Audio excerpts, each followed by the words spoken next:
Este día, hermanos, vamos a iniciar con una serie que habla sobre los oficios de Cristo. Es una serie de 3 enseñanzas. Y es que Cristo, hermanos, como nuestro mediador, ejerce 3 oficios esenciales para la salvación de su pueblo. Cuando decimos que Cristo es nuestro mediador, hermanos, es que Él es el que media entre Dios y el hombre por medio de su sacrificio en la cruz y por medio de su intercesión que lleva a cabo continuamente por aquellos que Él ha escogido para salvación. Y como mediador del nuevo pacto, hermanos, Cristo unifica y cumple los 3 oficios que nosotros vemos presentes en el Antiguo Testamento. En el Antiguo Testamento nosotros encontramos 3 oficios: el oficio de profeta, el oficio del sacerdote y el oficio del rey. El profeta era aquel que hablaba de parte de Dios al pueblo, el sacerdote era el que intercedía por el pueblo delante de Dios, y el rey era el encargado de establecer el gobierno de Dios en la tierra. Cabe señalar, hermanos, que ningún hombre en el Antiguo Testamento ejerció los 3 oficios al mismo tiempo. Por ejemplo, tenemos el caso de Moisés, que es llamado profeta y que en cierto sentido también cumplió una función sacerdotal a interceder delante de Dios por el pueblo. ¿Sí? Cuando el pueblo se rebelaba y Dios quería consumir al pueblo, Moisés intercedía por el pueblo para apaciguar la ira de Dios. Entonces, en este sentido también de alguna manera ejerció el oficio sacerdotal, pero no ejerció el oficio de rey. Tenemos también el caso de Samuel, que era profeta y que también ejerció el oficio de sacerdote, pero no ejerció su oficio como rey. Aunque algunos piensan que el hecho de que haya sido juez lo asimilan con rey, sin embargo, no es ese el oficio de rey, el oficio de juez que ejerció Samuel. Y también está el caso de David. David ejerció su oficio como rey, también como profeta, según Hechos 2:30, pero nunca lo hizo como sacerdote. Entonces, hermanos, nosotros podemos ver que en el Antiguo Testamento ningún hombre ejerció los 3 oficios al mismo tiempo. De hecho, en algunos casos, como el de Saúl, cuando un rey quiso ejercer el oficio de sacerdote, el Señor lo castigaba y lo reprendía por su necedad. Y es que de hecho, hermanos, el Señor deliberadamente separó los oficios, porque, por ejemplo, en el caso de los reyes, necesariamente tenían que ser descendientes de David, de la tribu de Judá, con excepción del rey Saúl. En el caso de los sacerdotes, ¿de quién tenían que ser descendientes? De Aarón, de la tribu de Leví. Y los profetas pues eran escogidos por el Señor indistintamente de sus tribus.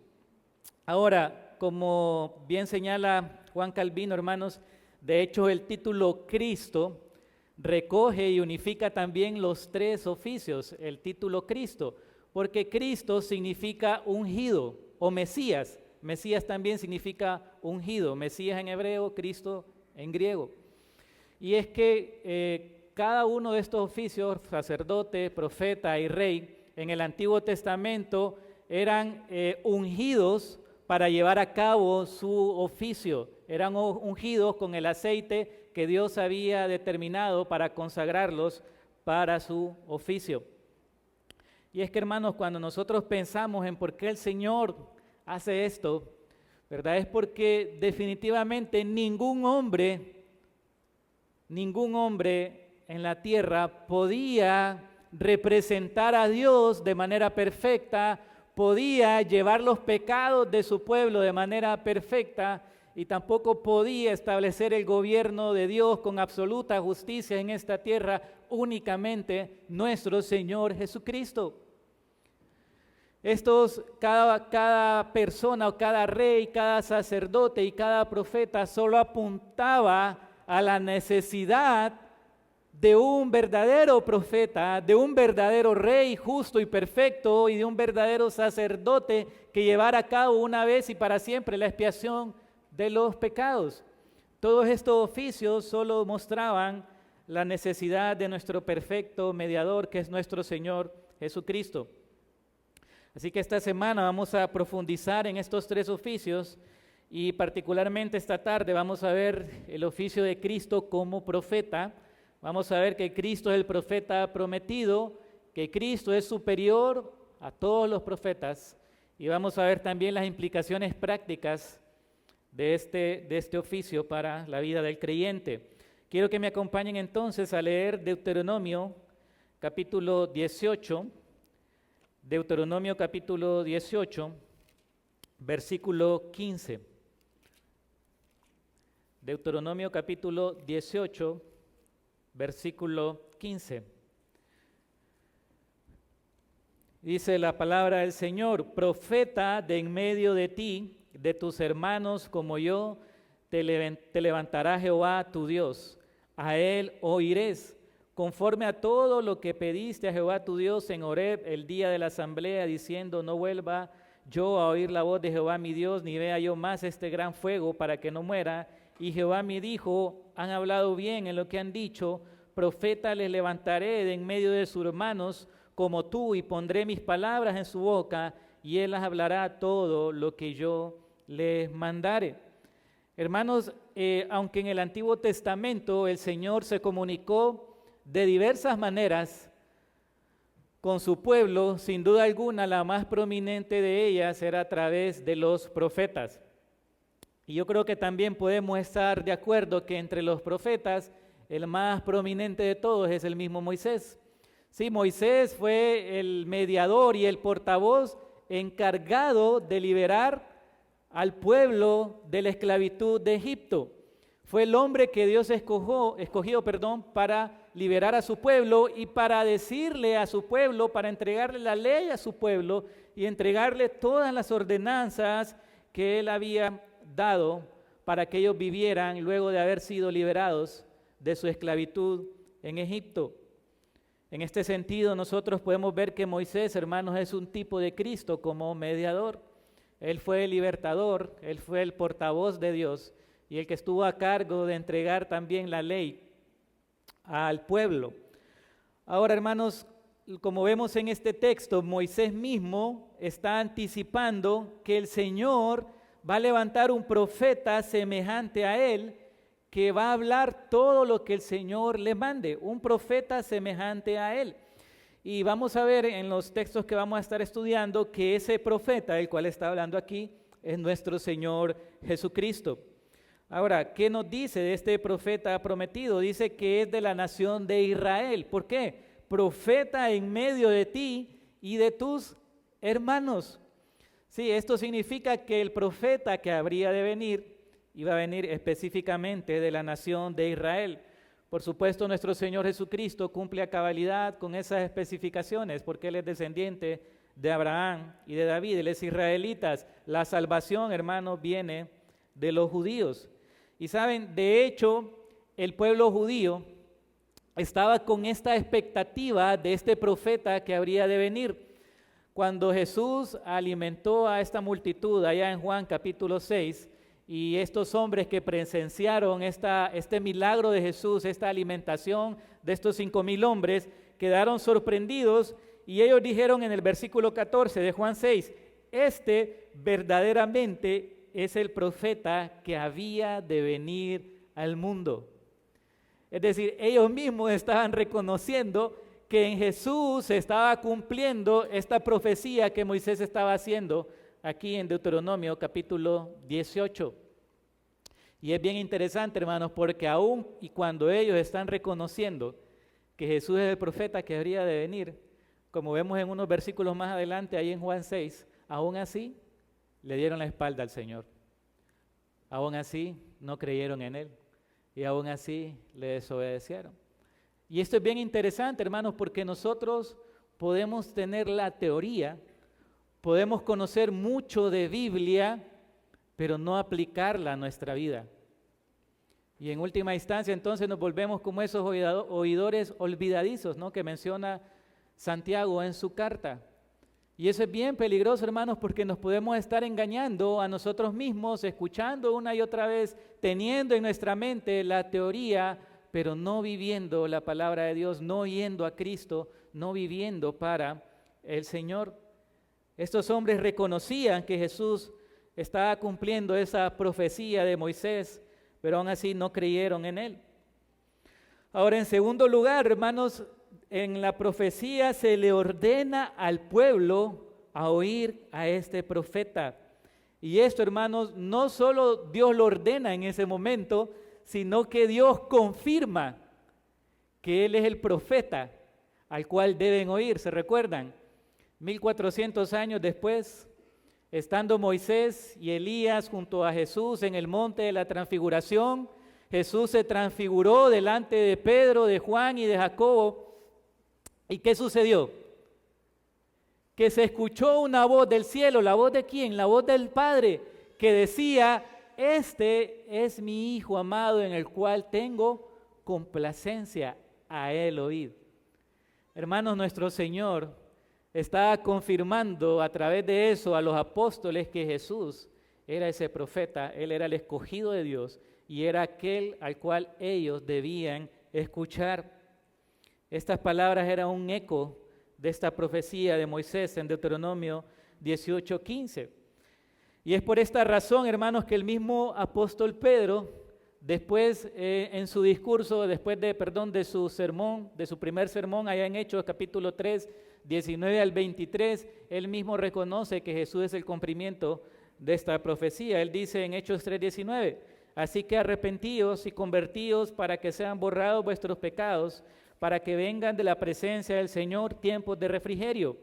Y Él envía a Jesucristo que os fue antes anunciado, a quien de cierto es necesario que el cielo reciba hasta los tiempos de la restauración de todas las cosas, de que habló Dios por boca de sus santos profetas que han sido desde tiempos antiguos. Y miren el versículo 22, porque Moisés dijo a los padres: el Señor vuestro Dios os levantará profeta de vuestros hermanos, como a mí, a Él oiréis en todas las cosas que os hable.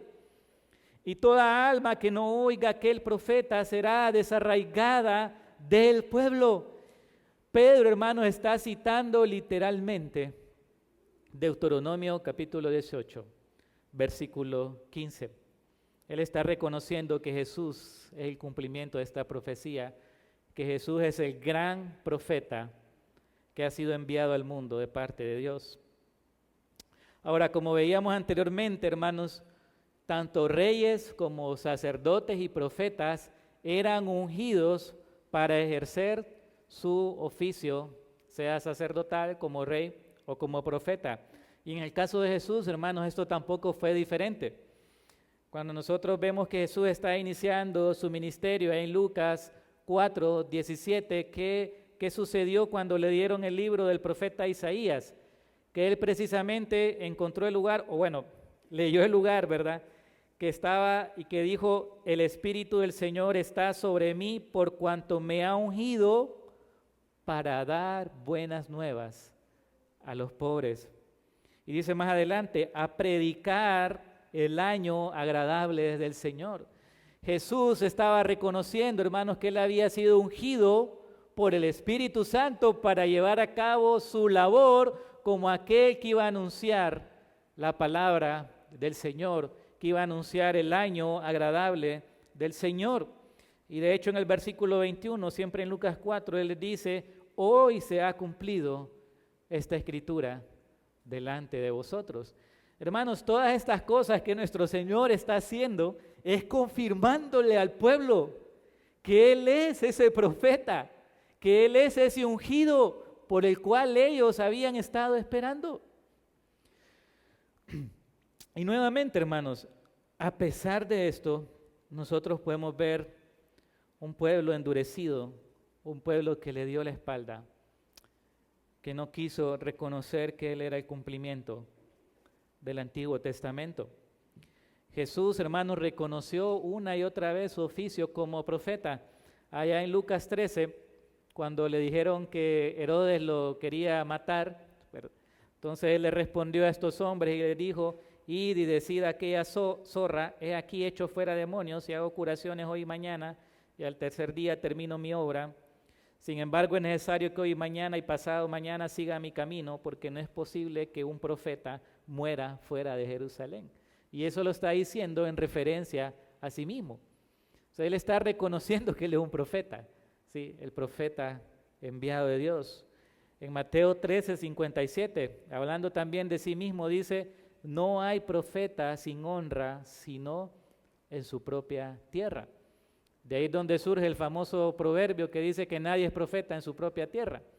Porque tristemente, hermanos, ahí en Nazaret, su mismo pueblo y sus mismos familiares dejaron que esta familiaridad con Jesús produjera rechazo en ellos hacia Jesús. Y dice ahí en Marcos 6 que él no pudo hacer muchos milagros ahí, solo sanó a unos pocos enfermos debido a la incredulidad de los de su propio pueblo. Entonces nuestro Señor mismo reconoció su oficio como profeta en esta tierra. Fue anunciado por Moisés y él es el cumplimiento de esa profecía. Ahora, hermanos, aunque Cristo es semejante a Moisés en muchas cosas, sin embargo, Cristo es superior a Moisés. Cristo es superior a Moisés, hermanos, y Cristo es superior a todos los profetas. Y Él es superior porque mientras Moisés, hermanos, guió al pueblo de Israel en un éxodo físico, ¿sí?, que lo estaba liberando de la esclavitud física de ahí, de Egipto, nuestro Señor Jesucristo guía a su pueblo a un éxodo aún mayor. De hecho, cuando están hablando ahí en el monte de la transfiguración y dice que estaban hablando de su salida, la palabra ahí es de su éxodo. Porque nuestro Señor Jesucristo, hermano, nos libera a nosotros de la esclavitud, del pecado, de una esclavitud eterna y de la condenación eterna. Nos libra del poder de la muerte y de la esclavitud del pecado. Por eso es que el autor de Hebreos, en Hebreos 8:6, dice que nuestro Señor Jesucristo es mejor ministerio es el suyo, por cuanto es mediador de un mejor pacto, establecido sobre mejores promesas. Es decir, nuestro Señor Jesucristo es superior debido a su mensaje. Él es mediador, hermanos, de un mejor pacto. El problema, hermanos, con el antiguo pacto es que había que estar ofreciendo sacrificios una y otra vez por los pecados, una y otra vez. Y el sacerdote que entraba a ofrecer los sacrificios tenía que ofrecer sacrificios por sí mismo. Sin embargo, nuestro Señor Jesucristo ofreció un solo sacrificio, una sola vez y para siempre. Y no solo esto, hermanos, sino que abrió para todos nosotros el acceso directo a la presencia de nuestro Señor Jesucristo, de nuestro Padre. Por eso es que está basado en muchas mejores promesas el nuevo pacto. El antiguo pacto, hermanos, Moisés entregó una ley escrita en piedra, una ley santa y justa, pero que no podía de ninguna manera, hermanos, transformar el corazón del pecador. Pablo lo dice ahí en Romanos capítulo 7, que él veía la ley, conocía el mandamiento, pero el pecado lo que hacía en su vida es que producía aún más el deseo de transgredir esta ley. ¿Por qué? Porque la ley únicamente nos mostraba nuestra miseria, nuestro pecado. Cristo, hermanos, en cambio, inaugura un pacto con una ley escrita, ¿dónde? En nuestros corazones. De manera que Él mismo produce la obediencia a esta ley en nuestras vidas a través de la obra del Espíritu Santo en nuestros corazones. Él nos conduce a la obediencia. Es por eso que el apóstol Juan, en su evangelio, en Juan 1:17, cuando está hablando de esto mismo, dice: la ley por medio de Moisés fue dada, pero la gracia y la verdad vinieron por medio de Jesucristo. Es decir, hermano, lo que Juan está diciendo es que lo que Moisés dio, sin duda alguna, era verdadero, pero no era suficiente. No era suficiente. La ley podía mostrar el pecado, hermanos, pero no podía quitarlo. Podía revelar la santidad de Dios, pero no podía producir esa santidad en nuestros corazones.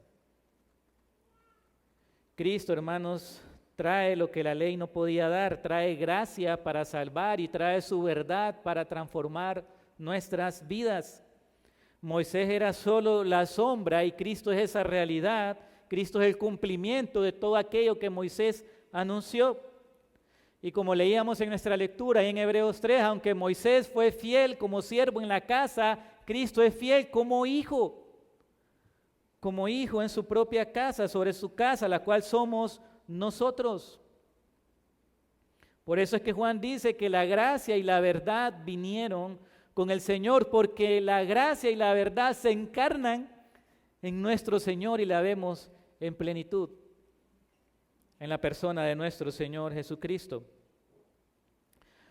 Ahora, hermanos, Jesús es superior como profeta, no solo porque Él habla de parte de Dios, sino porque Él mismo es la palabra de Dios. Es lo que nos enseña el Evangelio de Juan, ¿no? Lo estuvimos estudiando el domingo pasado con nuestro pastor Héctor. En el principio era la palabra, y la palabra estaba con Dios, y la palabra era Dios. Versículo 14, y la palabra se hizo carne y habitó entre nosotros, y vimos su gloria, gloria como del unigénito del Padre, lleno de gracia y de verdad. Cristo, hermanos, es la palabra encarnada.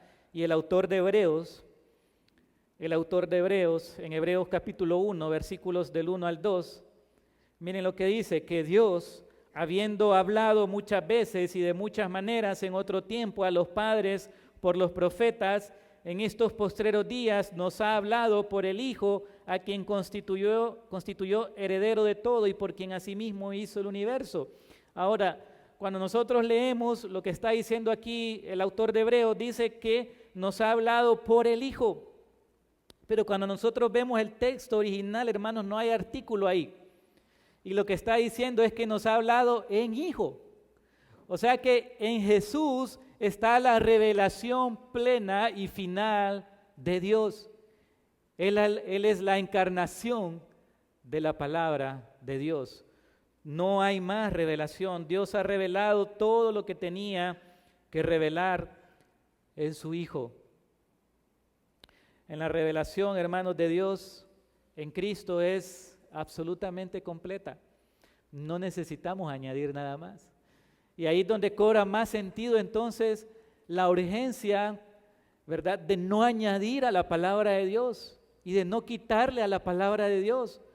Porque, hermanos, en Cristo nosotros tenemos la revelación completa del Padre. Es absoluta.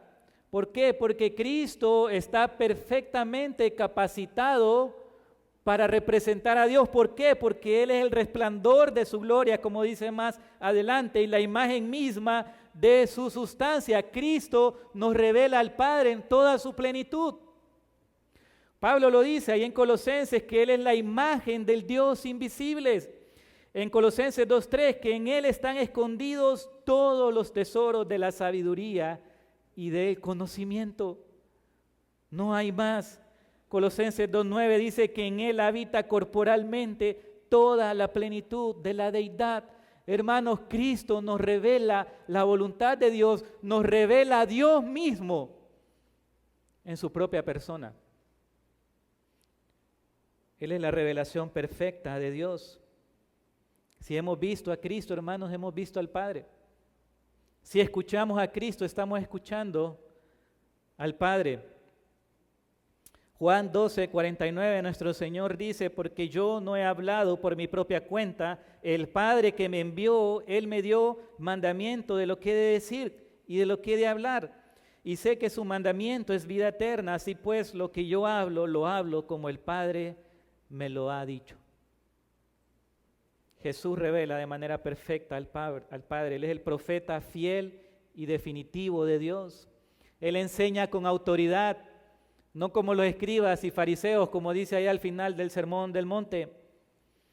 Él revelaba la maldad de los corazones humanos, llamaba a los hombres al arrepentimiento con autoridad.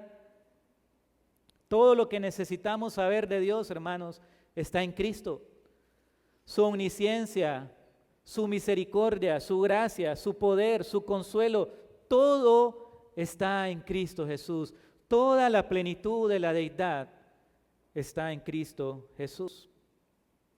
Esa es la gran distinción entre Él y los demás profetas, que los demás profetas hablaban de parte de Dios, pero Cristo hablaba como Dios.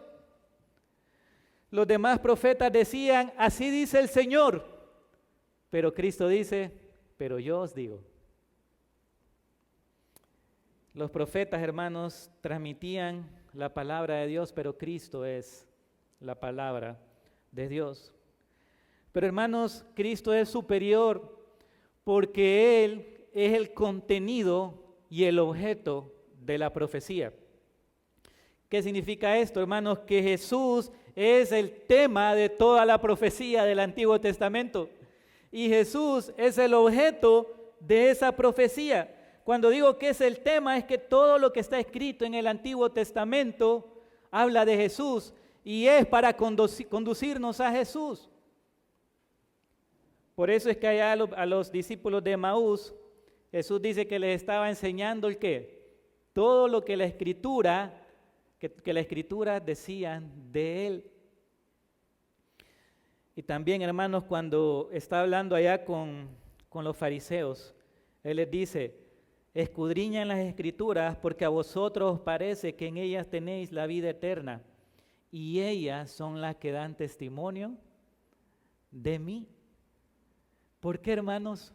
Porque toda esta revelación que nosotros tenemos en el Antiguo Testamento, su propósito final era conducirnos a Cristo, era llevarnos a Él. Él no solo era el contenido, sino que era la meta final de esta profecía, hermanos. Cristo está en todo el Antiguo Testamento. En Génesis 1, Él es la palabra creadora por la cual Dios hizo todas las cosas. En Génesis 3:15, Él es la simiente de la mujer que aplastará la cabeza de la serpiente. En Génesis 12, Él es la simiente de Abraham, en el cual serán benditas todas las naciones de la tierra.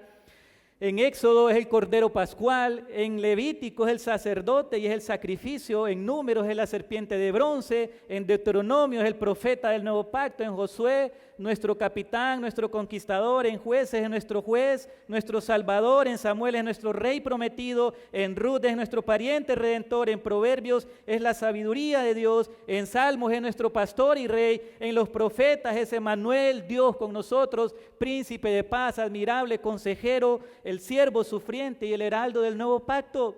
Y hermanos, me estoy quedando corto. En cada libro nosotros podemos encontrar a Cristo y cómo esa historia, cómo esa enseñanza nos conduce a Él. Por eso nuestra enseñanza, aunque sea del Antiguo Testamento, debe ser cristocéntrica. No solo se trata de saber la historia, sino de cómo esa historia nos conduce a Cristo, porque Cristo es el objeto final de todo esto. Conducirnos a Él y ver que nuestra salvación está solo en el Señor. Cristo, hermanos, es un profeta superior porque es un mediador, es el mediador de un mejor pacto, porque Él mismo es la palabra encarnada de Dios y porque Él es el contenido y el objeto final de toda la profecía. Ahora, hermanos, ¿qué implicaciones prácticas hay para nuestras vidas del hecho de que Jesús ejerza su oficio como profeta? ¿Cuáles son las implicaciones prácticas?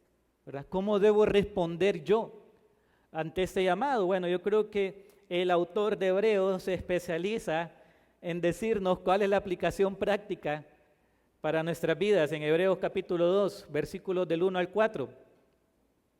¿Se recuerdan? En Hebreos 1, él está diciendo que Dios nos ha hablado de muchas maneras en otros tiempos a los padres por los profetas, pero en los postreros tiempos nos ha hablado en el Hijo. Eso es Hebreos 1. Y después nos muestra cómo Jesús es superior a los ángeles, Jesús es superior a Moisés, Jesús es superior al sacerdocio levítico. Pero antes de eso, en Hebreos capítulo 2, el autor de Hebreos, hermanos, nos muestra entonces que si la revelación final de Dios está en Cristo Jesús, entonces, ¿cuál debe ser el cuidado que nosotros debemos tener?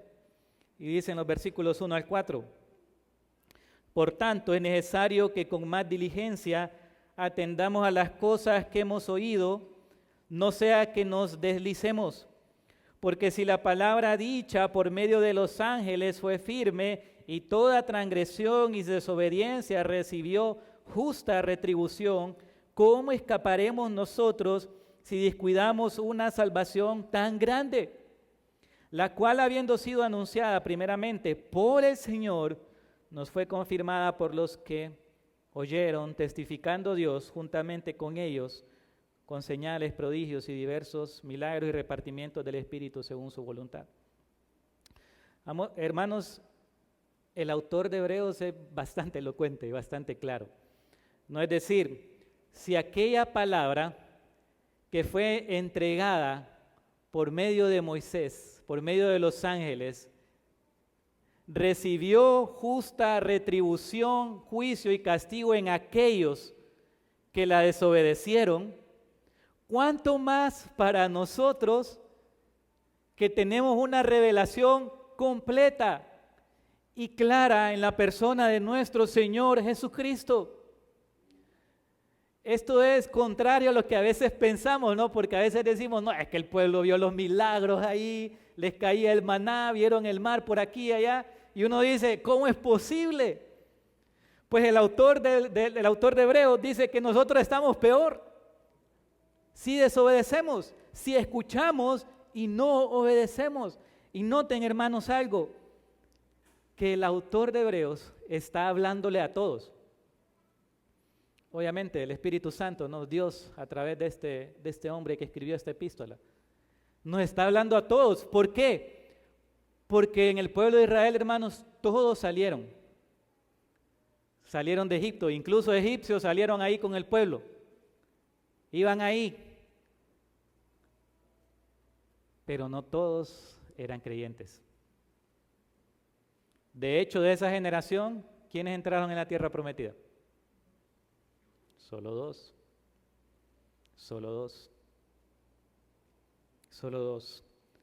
Hermanos, nosotros tenemos una gran responsabilidad.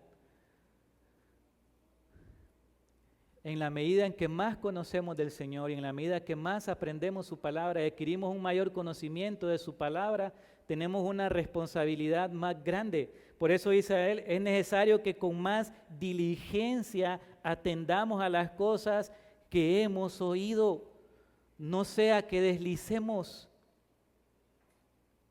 Debemos ser diligentes en prestar atención, en obedecer aquello que escuchamos. No solo se trata de escuchar por escuchar y decir que fui a la iglesia o que estudio la Biblia todos los días, sino de cuánto yo estoy creyendo esta palabra y viviéndola y aplicándola a mi vida.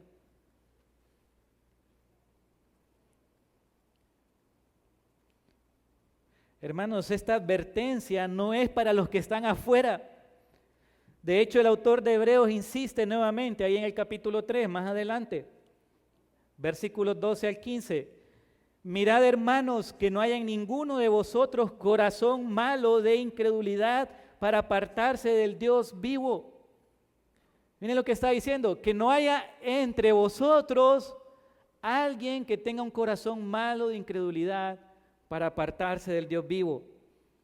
Antes dice, exhortaos los unos a los otros cada día, entre tanto se dice hoy, para que ninguno de vosotros se endurezca por el engaño del pecado, porque somos hechos partícipes de Cristo, con tal que retengamos firme hasta el fin nuestra confianza del principio, entre tanto que se dice, si oyereis hoy su voz, no endurezcáis vuestros corazones como en la provocación.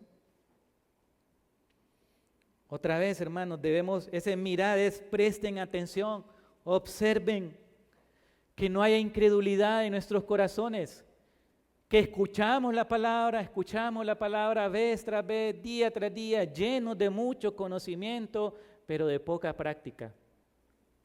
No somos obedientes, no estamos creyendo la palabra de Dios. Aquí debemos preguntarnos si realmente, hermanos, estamos escuchando a Cristo para obedecer, para ser fieles. Si realmente escucho su palabra con un corazón dispuesto a obedecer lo que estoy escuchando. Si no hay incredulidad en mi corazón, si estoy endureciéndome por el contrario, porque escucho el mensaje, pero aún así persisto en pecar.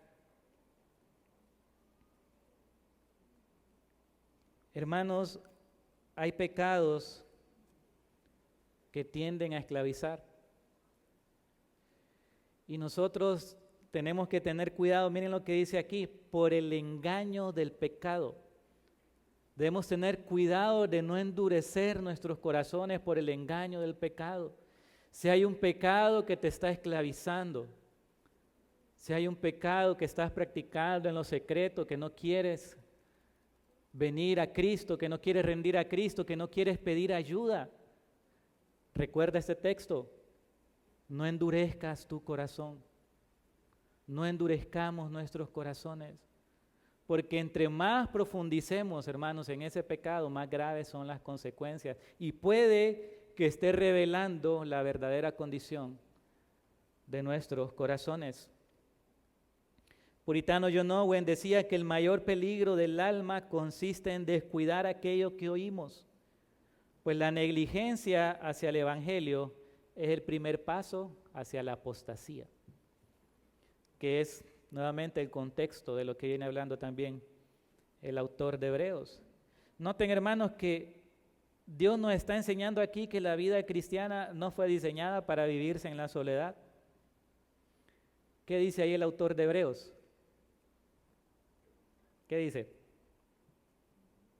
Exhortaos los unos a los otros cada día, entre tanto se dice hoy, para que ninguno de vosotros se endurezca por el engaño del pecado. Hermanos, tenemos una responsabilidad como hermanos mutuamente.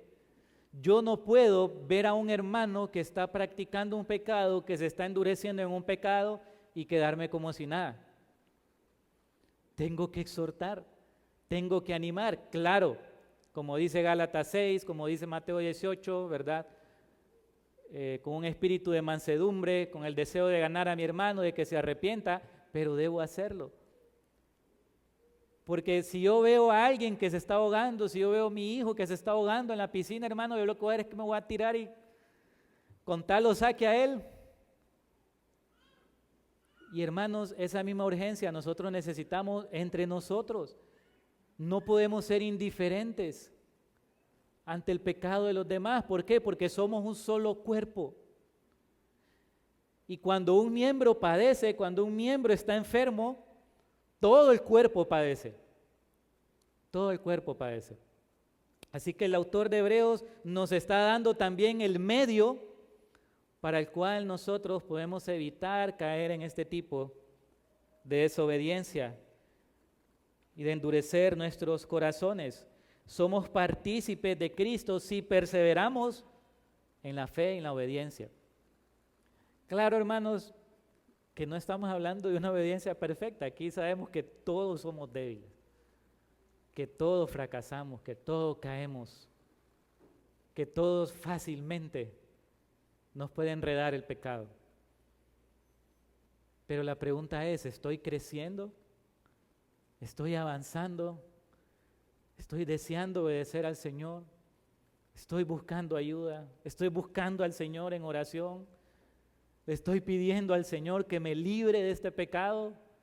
¿Estoy en una lucha real con el pecado? Porque a veces decimos que estamos luchando, pero siempre desde la derrota, ¿no? Pero realmente estoy luchando.